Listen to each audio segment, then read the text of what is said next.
Welcome to the first episode of Earth Your Wild. This is a podcast where we talk about businesses becoming more sustainable. My name is Jack and I'm the founder at an organisation called Reuseabox. And this is Ellie. Yep, so I'm head of sustainability. Head of sustainability at Reuseabox. I'm also Jack's sister. Yeah, we were a one-take podcast on this, so we won't be editing that out. And this is the first episode of Earth Your Wild, so we're super excited. Today we're going to tell you guys about our story. And at Reuseabox, we kind of accidentally created this company to get companies to reuse cardboard boxes. And really early on, we made a conscious decision to make this a truly sustainable organisation. So we thought it'd be great to share with you guys our story of how we did that, the trials and tribulations, and the misconceptions, because there's a lot of confusion about how to be truly sustainable. So yeah, should we get into it? Yep.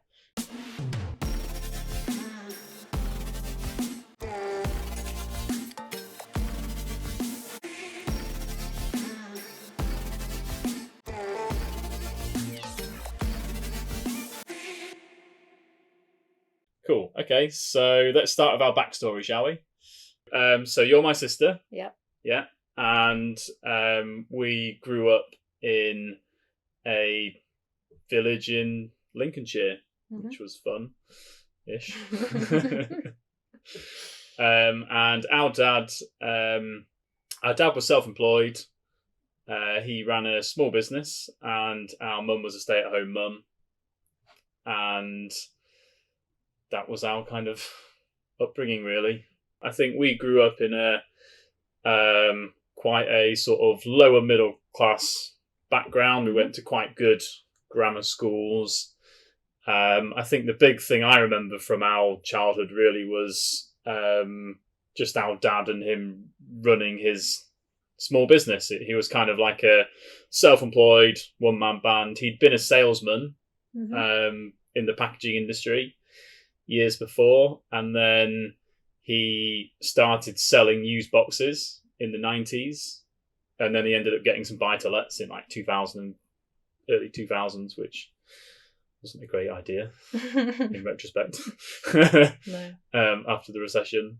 But yeah, the thing I can just remember is him running these businesses and running around with all the pressure and the stress, and always kind of a struggle around money. I think that's the main thing I can remember. Sometimes we had more money, sometimes we had less money, but I can always remember this kind of anxiety or stress or pressure or I mean, we never really ran out of money, but no, but it was always like a very high stress environment, wasn't it? It wasn't, I don't think we had those role models growing up where your parents kind of went off to work and worked kind of 9 to 5, which I suppose is less common now with more flexible working. But so in a way, they were ahead of their time.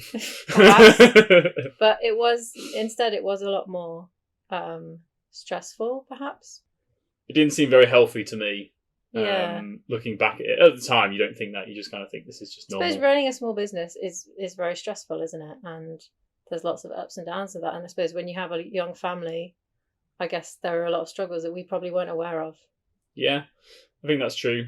Well, I'm not really sure where this kind of like anxiety or struggle for money came from, because I found out in recent years, having built a business with a team of people, I found out it's all about collaboration and group effort. It's not about having the world on your shoulders. And I've also found out there isn't really any shortage of money out there, so there should never be this anxiety around money. It's just, how do you add value to people? Because when you add enough value, you get paid for it. That's your reward. But I think I learned a lot of lessons from his bad examples in a way. I don't want it to sound a bit harsh, but that's kind of how I think of it. Maybe be more mindful about it, because I think he got all this anxiety around, we've got to get this much money in, so we've got to be very tight with money, and spending money is a bad thing, and you got to try and push and screw the customers to get as much money out of them. And for me, I realised from his mistakes, it's probably the complete opposite, really. I mean, I suppose we're both very careful with money.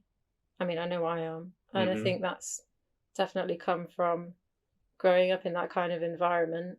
But yeah, I think it's I think it's funny how your kind of childhood shapes a lot of people, and I think the funny thing is, we've got this incredible purpose-driven life and mission now with Reuseabox, and I think all of that came from him selling used boxes in like in the 1990s, and all of that really just came from he left his job as a salesman in a packaging company, and he wanted to sell packaging, and he couldn't afford, or he was too tight to manufacture packaging or to merchant it. So he ended up getting secondhand boxes for free from like someone on an industrial estate, a small business, and then reselling it to someone around the corner and making a couple £100 profit. And then he did that for 10 years, and it was just him basically for most of that time. And I think that's why there was always the struggle, because it was just him, and he didn't invest. And I think we've learned from those mistakes. But it's funny because that sort of helped shape our lives, I think. Yeah, well, it did you specifically, didn't it? Yeah. So shall I go into the Reuseabox part of the story then? So how it all started was in the recession, so like 2008, 2009, I was like 15, 16. I was at school, and he was really badly affected and couldn't afford, to pay the bills or the heating or I remember just getting the shopping and stuff, the weekly shopping. So I started working with him. And we were selling like a lot of like white goods and stuff like that on Gumtree and eBay to make ends meet. And then I started helping him sell used boxes. And for me, that was like not a light bulb moment, but maybe a light bulb moment, because all of a sudden I could afford to. All of a sudden there was never any concern about getting money in. It was like it's easy. You kind of worked out how to do it. Yeah, I mean, we didn't really make much money, but we'd never had any issues being able to afford stuff. So I was working with him. Then I started selling used boxes, and then for a couple of years, we could pay the bills. There was still all this stress and anxiety. And then I finished school, and I wanted to go to university, but I ended up staying for a year because I kind of wanted to help him. And he didn't force me to do this or make me stay, but I could kind of tell that he kind of needed it. This is Dad, yeah? My dad, yeah. So that's what I did for a year. And then eventually I just went to university anyway. And that was amazing because, when you go to university, I think there's this weird thing. There's this great thing where you get to kind of reinvent yourself. And I think it's a great thing. Everybody should go through that throughout their lives, probably multiple times. So for me, I was quite lonely in my childhood, and it wasn't terrible, but oh really? Yeah, kind of felt like that, and a lot of hard work and stuff. And then when I went to university, it was just great fun. I just made some great friends. Yeah, and luckily, because I learned how to make money before I went, I had more money than I needed. So that's pretty dangerous when you have that in a city and you have. But you didn't actually complete your degree though, did you? No.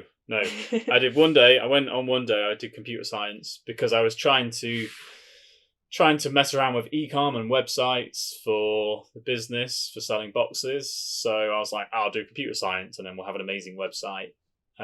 So I went there one day and everyone just seemed like losers in the lecture.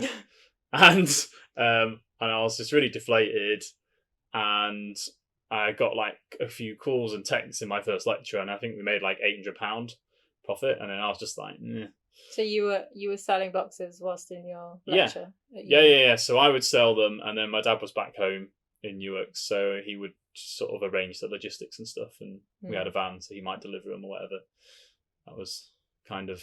And you thought that was more exciting than doing a degree? Yeah, well, I'd been out the night before and met some great friends and had a great time, and then had like a really boring 3 hours, and then during that 3 hours I made some money, and I was like, I can go spend this tonight and have fun. So that's what I did then for like 3 years, 4 years. I dropped out of uni, but I stayed living there, made some great friends, and I would say that was probably for the business, that was like a really poor time for like progress and innovation. because I was just like partying basically. Yeah. Yeah. I I suppose you were just you were so young, weren't you? You were just kind of was like 19, 20. playing at it, really. Well, sometimes you can make like £3,000 and then, I know. it's a very messy weekend.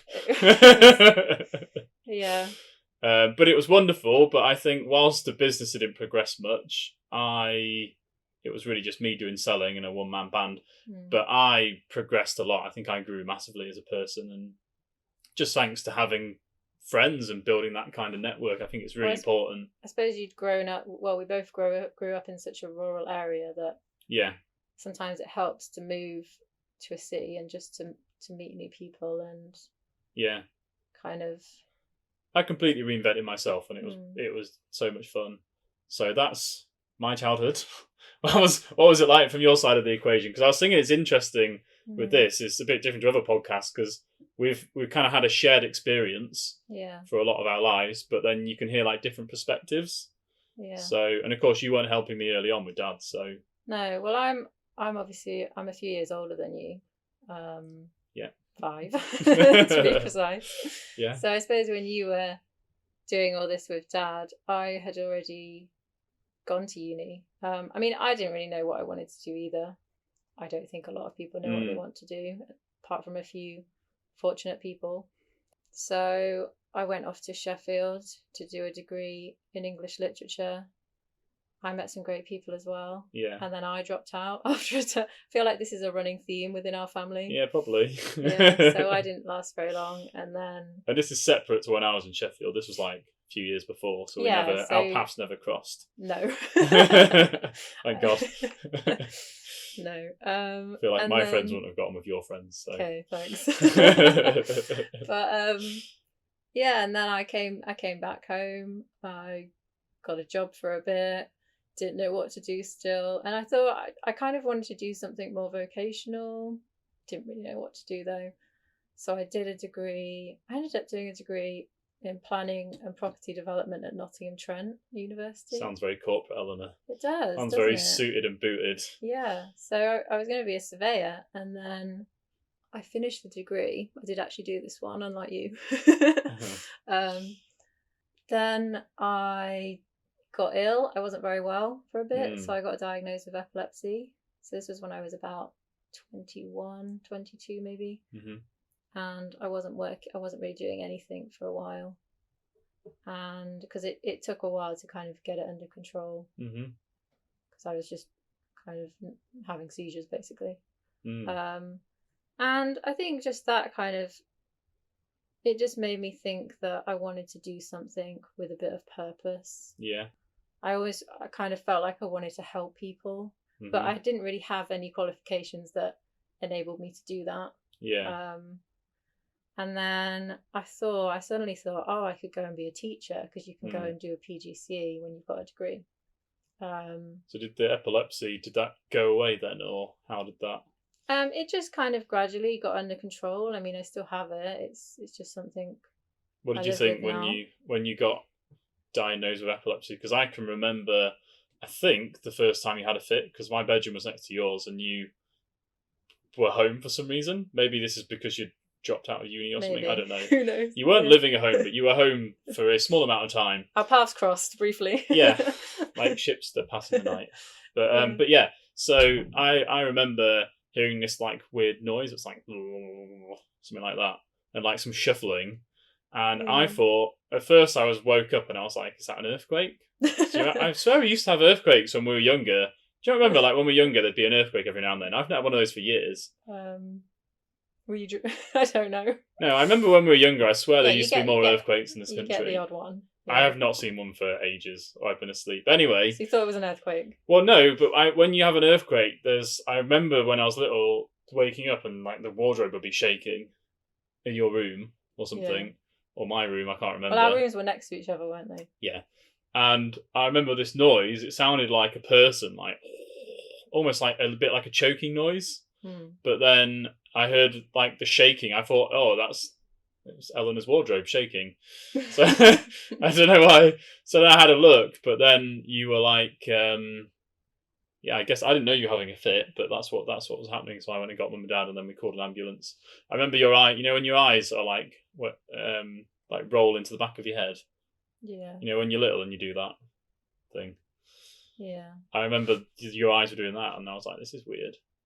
Yeah. And No, concerning. It's not very nice to watch, really, is it? I mean, I don't remember that. But what was that experience like? Because well, I don't remember so that weird. specific moment. If you have a fit, do you remember anything, or is it just your brain just loses that memory? Well, because everybody's brain is different. Everybody who has epilepsy experiences. What are you going to say? Everyone who has a brain? No. Everybody who has epilepsy experiences seizures slightly differently, and it depends. Well, I mean, I'm not a doctor, but I think it depends on the area of your brain where the seizure is coming from as well. So I have focal epilepsy. Where's so that? It's probably somewhere on the left side of my brain they think it's coming from. I also have them in my sleep. I have nocturnal epilepsy. That's why it was... Yeah, this was when you were asleep. Yeah, we didn't realise for a long time that I was having them. Do you think you had it for a long time then and you just never... you wake up like... No, I think I had a couple because it did wake me up. And I'd wake up with like blood on the pillow because I'd bite my tongue. And what did you think? I think the first couple of times I didn't really realise, and then obviously it got worse. And it's a pretty horrible experience, to be honest. It felt like I was dying, to be honest. It was horrible. It must be scary. It's like you're choking on your tongue. And I can remember when you'd have fits, and then even when you joined Reuseabox and you come to work the next day, and then it would seem a bit like like for me, it would be like, oh, this is if I've been out partying for like 3 days. Yeah. Like your brain's really like quite the drugs, exhausted. And yeah, the drugs, you get side effects from the drugs as well. So, I mean, I've been on them, over 10 years now, so I've probably got used to them. But I still get side effects. I can't really drink much alcohol. I have to be careful to get enough sleep. Like the biggest triggers for me and for most people with epilepsy are stress and tiredness. So yeah, I just kind of have to try and avoid those things, really. So the world of business seemed like a perfect option for you then. Well, to be fair, I decided to do a PGCE, and I don't know why. In hindsight, that sounds ridiculous because teaching is actually a very stressful profession. You don't know that, do you, when you're younger? I think the thing is, there's this thing, isn't there, where like everybody, when they're sort of like 18 to 30 or even a bit older, then most people, they seem to not know what to do, and then they get anxiety about what to do with your life. And oh my god, so and so knows doesn't know what to do with their life for a year, and I haven't. And I've never had that because to me it was almost like I was kind of forced to take control of this problem with our family, and it never seemed like a bad thing, but it just seemed like, oh, we'll just do this, we'll just work this out, we'll just sell these, we'll make some money, and then that'll pay the bills, and then that'll be fine. And then it just kind of fell down a rabbit hole. But I never felt like this is what I'm going to do with my life. I don't feel like that now. But for me, it was like, I think it was a sense of purpose and a meaning. It's like, I think somehow that just eroded any anxiety around what I should be doing with my time or my life. But I never really met many people at all that don't have that as well. Most people I meet, that they're our kind of age, and they're just like, I don't know what to do. What shall I do? I think it's really good to try lots of different things because you never know until you start doing them. I think it's like marketing, like how we're like testing stuff at the moment. It's like split test. I feel like that's a cool way to look at your 20s is a great time to experiment, isn't it? And people think, oh, I've got to decide straight away, but you haven't. You've got ages, so it doesn't matter. But yeah, so I did a PGCE, and then I got a job teaching, and I didn't tell them that I had epilepsy, which is probably because I would never. I mean, who's going to employ a teacher with epilepsy? I mean, it's not going to happen, is it? There's still a huge stigma around epilepsy. And I suppose I couldn't. Who wants their kids to be looked after by someone that has epilepsy? I mean, to be fair, right, it was controlled. I only had them during my sleep, so I made that decision to think it's highly unlikely it's ever going to happen. I had my driving license back. You can't drive if you're having seizures, but I was controlled by that stage. However, I probably should have told them, but you're never going to get a job. And I think that's why I'm pretty open about it now, because I have, now that the boss is my brother, it's a lot easier for me to do that because you already know. And I think, and also I never employed you. You just turned up one day and said, I'm joining Reuseabox. Yeah, pretty much. But no, there is a huge stigma around it, and I think actually 1 in 100 people have epilepsy, so you will know somebody who has it. If you have a business with more than 100 people in it, you've probably. Do you think there's a lot of people out there that have it and they don't realise? They've had it for a long time. No, I think they probably just don't tell their employers because there's still this stigma around it, and I think we need to talk about these things more. I think there needs to be more opportunities. More podcasts about epilepsy. Maybe, I don't know. Is this something you think's is it under control for the rest of your life now, or do you think this is going to taint the rest of your life? Or is it like it doesn't have any worry, it's like, it's just something that's part of your life? Yeah, I mean, I'm always worried. There's always going to be that worry. Like, when people say to me things like, I'm scared of spiders or something, I always kind of think, well, I'm really scared of having a seizure and dying. Well, at least you have epilepsy. No, it's not to like to it's not a competition of who has the bigger worry, but it is like it's always there in the background. It's always like that kind of monster lurking in the background, thinking, is it going to happen? But generally, I think it's good. I've kind of worked out how to manage it with my lifestyle at the moment, so hopefully that's fine. And I think as an employer, you're pretty supportive. So well, I think some things, obviously, I started this company because I was helping my dad and my parents and my family, and then you came to the company because you wanted to, I guess, have a better quality of life. Yeah, even though the job was terrible when you joined and the company had no prospects. Yeah, well, basically, I did teach for about 3 years, did some supply work as well, but basically, I found out it just took up my whole life, and I think because I have to be careful not to get too tired, I just found it so exhausting. You've got your teaching in the day, and then you've got all your paperwork. It's quite stressful as well. Yeah. I was under so much stress because, you have to get your kids to a certain level, and I couldn't do it. And I did have the occasional, it would get to like the holidays and I'd have a seizure because I'd be exhausted. And, I just couldn't do it anymore. And I was just like, it's not worth it. And the problem with when you get into teaching, you get very pigeonholed. Yeah. So I didn't know what to do with myself. I think I was on supply at the time, and you'd started this business. This was about 2016. And so I was kind of like, I think it was the holidays, you don't get paid on supply in the holidays. So I was like, do you want any help, Jack, with your business? And you were like, no. Nope. You were just kind of doing it yourself, I think. And then I think eventually you just turned up one day and started working. So no, you were like, do you want to do some sales work and work on commission? And I'm not a salesperson. I think we all know that. So that didn't go very well. I wasn't very good at selling cardboard boxes. I think I sold somebody the wrong boxes, actually. Yeah. So oh dear. So I just kind of did a bit of everything, really. I was doing your accounts. I was putting things on the website. We were doing making a CRM system, weren't we? We were just doing all sorts, a bit of marketing and social media. And I think the magical thing that I noticed, and you can only see when you look back, which is quite interesting to do a podcast episode on this, but sometimes you can connect the dots when you look back. And I feel like the way I started in business, like helping my dad, and then the way that you joined, which was about having a less stressful life, kind of shaped the future of our company, because we had no idea how to build a company, but it gave us these concepts of how can we make a company more ethical. And definitely. This company is about helping each other through problems. And obviously, in retrospect, I didn't realize 10 years ago, whatever it was, 8 years ago, but in retrospect, you realize that's exactly what a great business is. It's a community.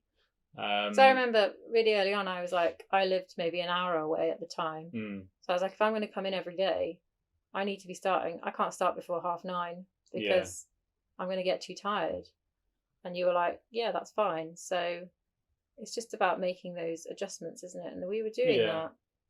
I think we completely unknowingly challenged the status quo. Well, maybe, I don't know. I think, well, you'd hope you'd make adjustments for people, that need it. But yeah, I suppose that, and also that was around the time.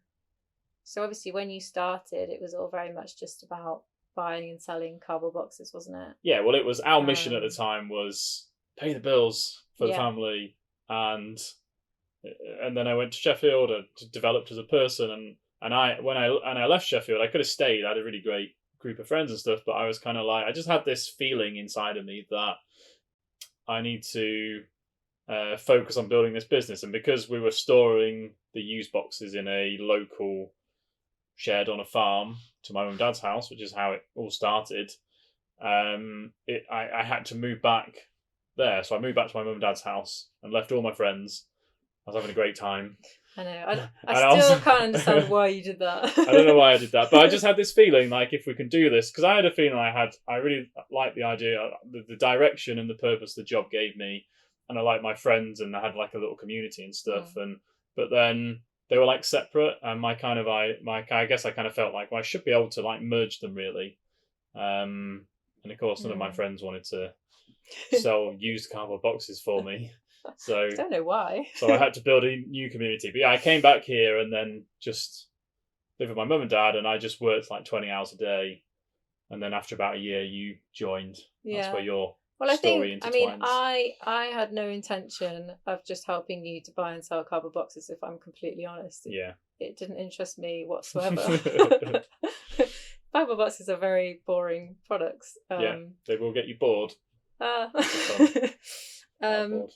But I think it was around the time, this was 2016, 2017, like David Attenborough had released his Blue Planet series, and people were just starting to kind of think a bit more about the environment. People were starting to think plastic single-use plastic is really bad, and it's damaging our oceans, and it was just starting to like take a bit of momentum. And to be honest, I didn't have a lot of knowledge about it. I didn't know much about it, but I think, I wanted something with a purpose, and I started to look into it, and I started to think, this is interesting. And when I looked at what you were doing, you were buying a used box and you were reselling it, and I thought, this is actually like a reuse model. This is really great for the environment, because you're not having to recycle that box, you're keeping it in use for longer. And so I suppose, and that's that kind of flash of insight that you had that shaped our destiny, really. I think the word you said earlier was purpose, and I think that's the thing. I think, well, for me it was like,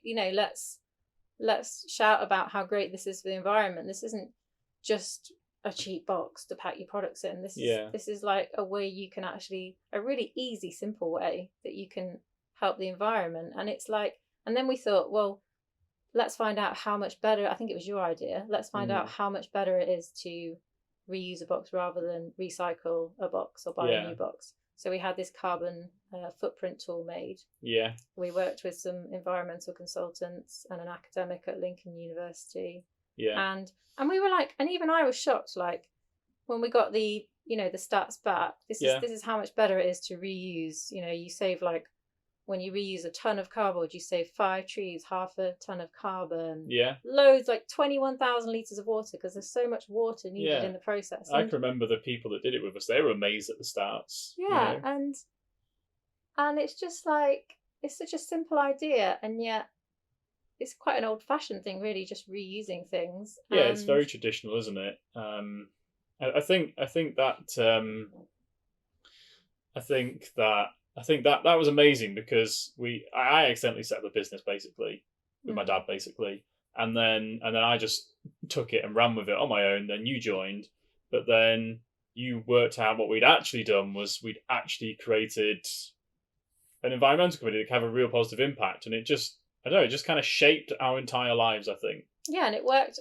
We suddenly realised where you were buying the boxes from suppliers, to them, this is better than recycling your boxes, and this opened up a whole new avenue as well.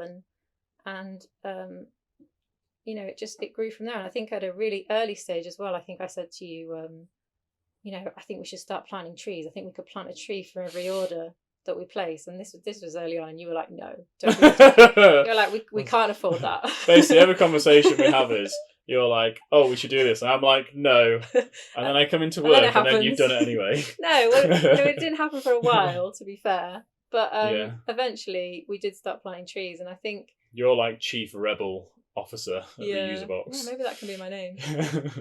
But, I just thought, at the same time, we are promoting the use of cardboard packaging. Yeah. We've lost...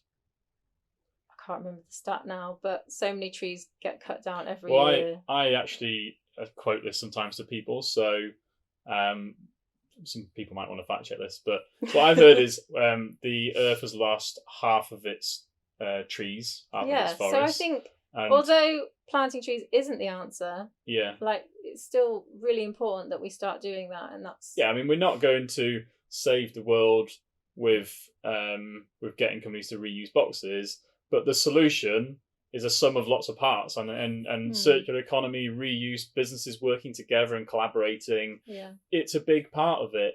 And I mean, I was reading the other day, and again, I'm not fact check this, but I was reading that the paper-based packaging industry, which is mainly cardboard boxes, last year was responsible for, I think, around about 3 billion trees being cut down. Because even like you always say, like even recycled cardboard boxes, they have to contain a proportion of virgin material.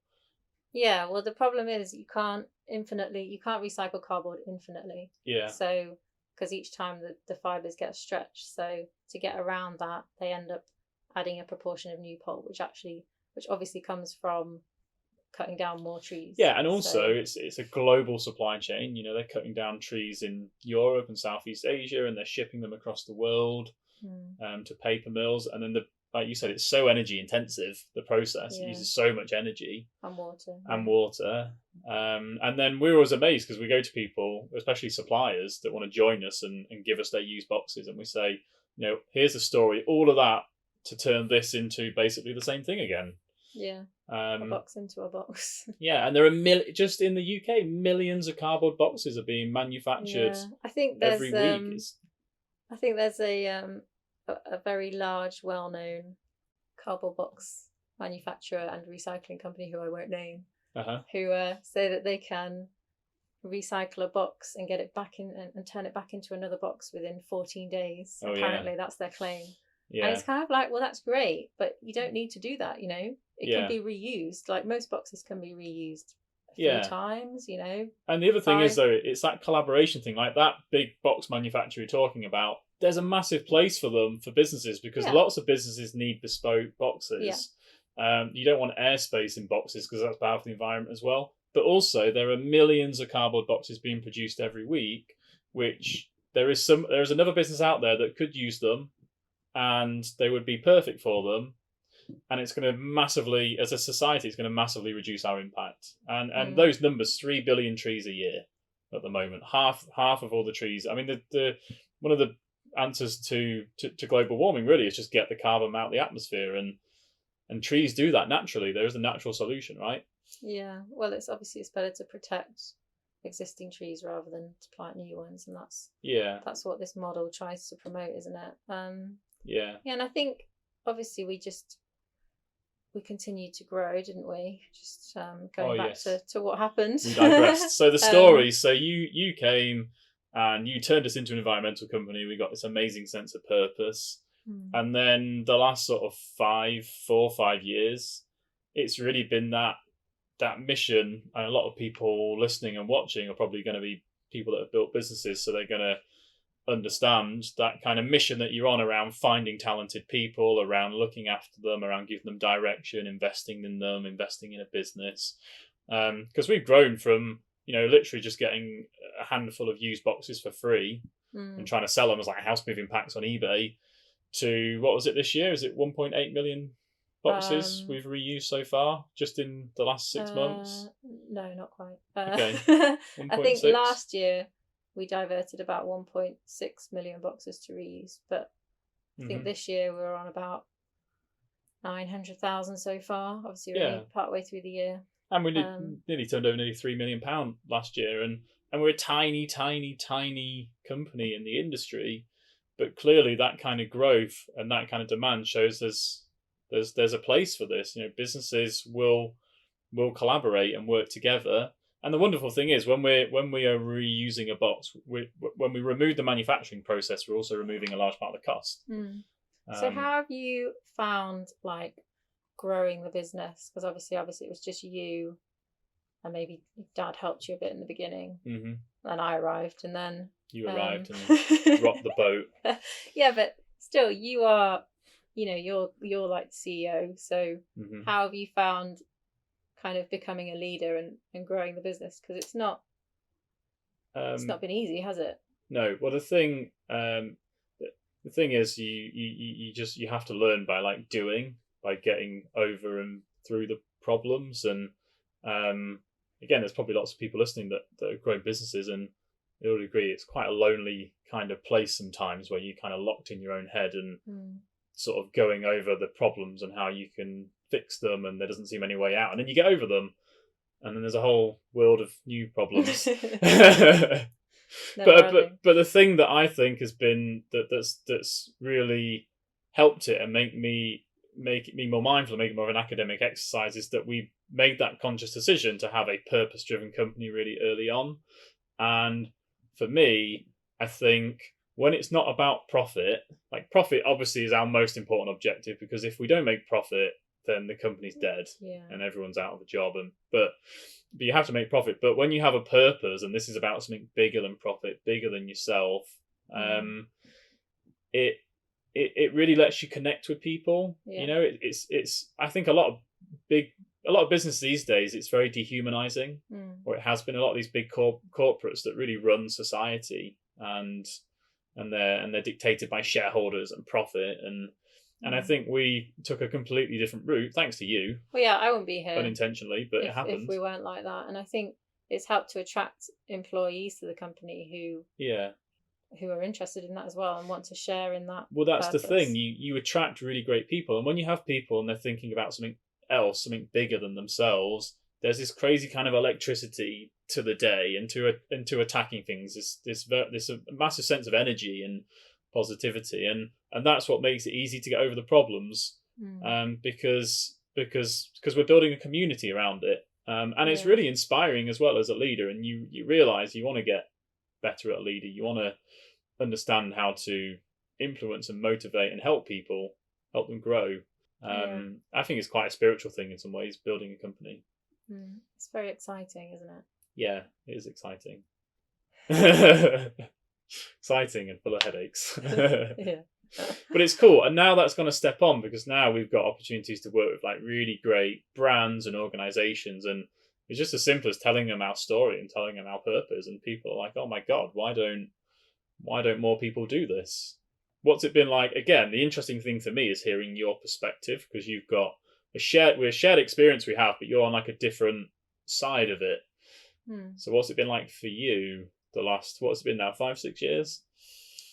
Yeah, I think it's been really interesting seeing this kind of shift in companies, which, when I joined, it was just beginning to happen, or definitely, or perhaps we just weren't working with the right companies, I don't know, or we were too small, or I don't really know what the reason was, but I've definitely seen a shift in the last few years to people, especially the last 18 months. Yeah, to businesses wanting to be more environmentally conscious and more kind of purpose driven. And I think it's really exciting, because I got to that stage where I was like, you know what, I don't want to work for a corporate. I don't want to just be making money. It doesn't going to work to make money doesn't actually get me out of bed in the morning. I mean, obviously everybody needs money. I need money.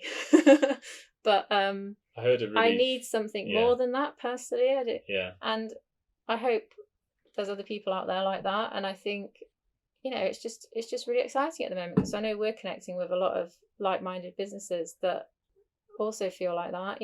They've got their own purpose, and it's just been really exciting to see that grow, I suppose. The thing that's amazing in the last 18 months is when we're speaking to, like you said, other like-minded people, and there's this sense of community around companies reducing their impact. And a lot of companies out there aren't thinking like this, but it seems to be every day more and more are. And the thing is, like, if you're not doing it now, you will have to be thinking this way soon. Yeah. And I suppose it's a change in society, isn't it? One of the challenges is working out how you're going to do that in your company, because for us, we've got quite a kind of impact business model where what we do is good for the environment.